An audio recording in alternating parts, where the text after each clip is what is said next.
आखिर ताजमहल बिना सीमेंट के कैसे बनाया गया था और क्यों ये राज पूरी दुनिया से छुपाया गया, जानेंगे आज की इस वीडियो में। और कैसे फ्रॉड्स लोगों से आरबीआई के नाम पर लाखों रुपए ठग रहे हैं, जानकर आपके भी होश उड़ जाएंगे। और जापान के लोगों ने इस वीडियो को दिखा के दावा किया कि जापान में मौजूद है दुनिया का सबसे लंबा आदमी। लेकिन क्या है इस वीडियो की असली सच्चाई? और एक ऐसा गाँव जहाँ पिछले 2 लाख सालों से बारिश नहीं हुई है और हमारे उंगलियों पे ये सफेद धब्बे क्यों होते हैं, ऐसे ही फैक्ट्स जानने के लिए बने रहिए वीडियो के एंड तक। नंबर 1, आखिर दुनिया के 7 अजूबों में से एक ताजमहल को बिना सीमेंट के कैसे बनाया गया? दोस्तों, ताजमहल को तब बनाया गया था जब सीमेंट की खोज भी नहीं हुई थी। शाहजहां का ताजमहल साल 1631 से लेकर 1648 के बीच बनकर तैयार हुआ और उस समय सीमेंट की खोज होने से पहले किसी भी बिल्डिंग को बनाने के लिए और उनके ईंटों को जोड़ने के लिए एक खास तरह के पेस्ट का इस्तेमाल किया जाता था। उस पेस्ट को बनाने के लिए गुड़, बताशा, बेलगिरी का पानी, दही, उड़द दाल, जूट, कत्था और कंकड़ जैसी और भी कई सारी चीजों को मिलाया जाता था और ये पेस्ट बिल्कुल सीमेंट के जैसा ही काम करता था। ये पेस्ट ईंटों को इतनी मजबूती से जोड़ता था जितना कि आज के जमाने में सीमेंट मजबूती से ईंटों को जोड़ता है। इस पेस्ट को आज के जमाने में सेमी सॉलिड मटेरियल कहते हैं। कितनी हैरानी की बात है ना कि इस देसी जुगाड़ से ताजमहल जैसी बड़ी बड़ी बिल्डिंग तैयार की जाती थी और आज तक वो बिल्डिंग्स कितनी मजबूती से टिके हैं। अब ये भी जान लेते हैं कि आखिर ताजमहल दुनिया के अजूबों में कैसे शामिल हुआ। दुनिया में 7 अजूबों को लाने का विचार सन 2000 में आया था। उस समय 200 स्मारकों में से नए अजूबों को चुनने की एक पहल शुरू की गई। ये पहल ज्यूरिख, स्विट्जरलैंड में की गई थी और इसके लिए बाकायदा एक न्यू 7 वंडर्स फाउंडेशन नाम का फाउंडेशन बनाया गया था। इस फाउंडेशन ने एक साइट बनवाई थी जिसमें सबसे पहले विश्व के करीब 200 स्मारकों की एक लिस्ट बनाई गई।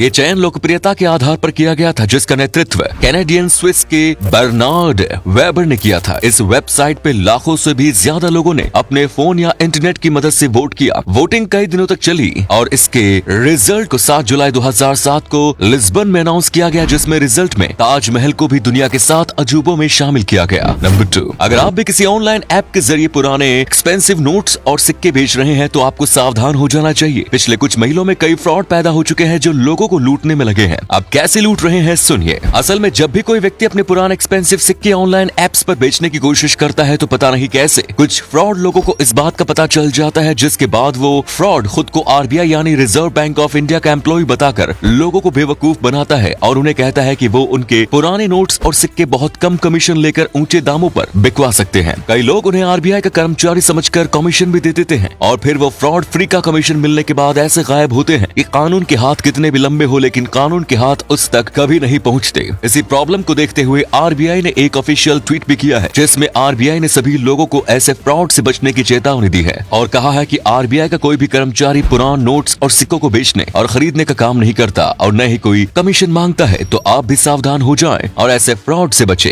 नंबर 3, आज से कुछ सालों पहले सोशल मीडिया पर एक ऐसा वीडियो वायरल हुआ जिसमें साफ साफ एक बहुत ही बड़े आदमी को देखा जा सकता था। लोग तो ये तक दावा करने लगे थे कि वीडियो में मौजूद ये जापानीज आदमी के दुनिया के सबसे लंबे आदमी सुल्तान कोसीन से भी लंबे हैं। वीडियो में दिखने वाला ये आदमी बेशक 15 फीट से भी लंबा लग रहा है और ये वीडियो भी बिल्कुल असली लग रही है, लेकिन दोस्तों असलियत कुछ और ही है। ये वीडियो बहुत समय तक लोगों के बीच एक रहस्य बना रहा, लेकिन फिर जापान के मीडिया एक्सपर्ट ब्राउन ट्विटर ने खुद ये इस वीडियो की पोल खोली कि ये वीडियो असल में बिग मैन जापान मूवी की एक छोटी सी क्लिप थी जिसे लोग गलत समझकर बैठे थे और गलत तरह से शेयर करने लगे।